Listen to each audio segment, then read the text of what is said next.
My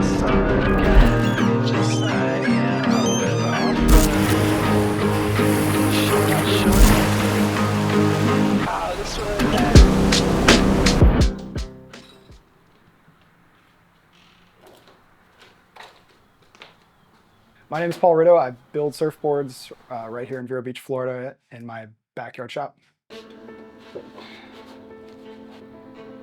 Sure, we got a long way to go. I got into surfboard shaping a few years ago. A friend had given me a piece of foam that was in his garage. He was moving and I was kind of looking for a creative outlet myself, and so I grabbed it from him. I let it sit around for a few years before I did anything with it, but yeah, I just started whittling away at it, and honestly, the rest was history. I fell in love with the whole process and connected to something that I love doing so much myself. It just was exactly what I was looking for in that creative outlet.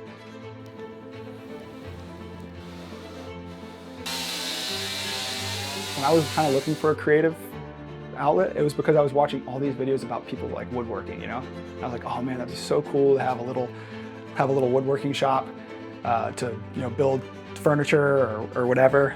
And for me, it's just so much more meaningful that it's connected to surfing, and that people get so much enjoyment, the same enjoyment that I get when I go surfing out of what I make.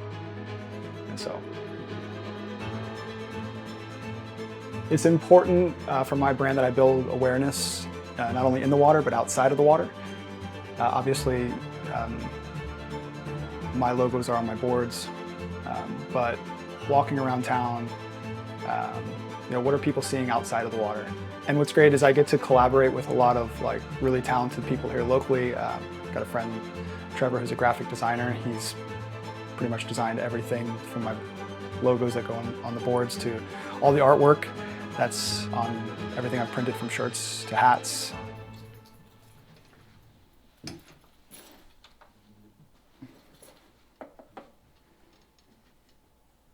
I've known Paul since I was maybe 11, and so we go way back. He started shaping a few years ago, and I just wanted to help out in any way I could because I just like the craft and I like Paul. So I helped out with the logo, and then from there we started some hats, shirts, all sorts of stuff, and any way I can help out or be involved, I'd love to do it.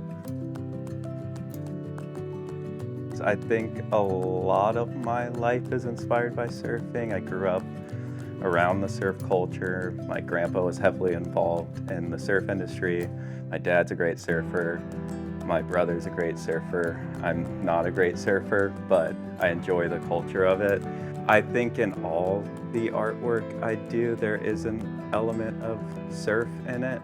Paul brings a lot of his own inspiration to the table, so it's also just trying to find something that he likes, maybe seeing his vision and through my lens. Designing for apparel as opposed to boards is, for the most part, just logos, and logos as opposed to apparel. Logos, you want to be clean, oftentimes simple, like say a lot without saying a lot, where apparel you can kind of be a little louder. A lot of what I do is just the visual language of who Paul is and what his boards are. That just pairs with him. I can't tell you how many times people have just pointed out my shirt and said, hey, what's Ritto Surfboards? Or my hat, or people text me and say, hey, I saw your shirt, here, can I get one? And I think that just builds awareness around the brand, not just in the water, but just locally here out and about, which is really important to people who knowing who I am and what I do.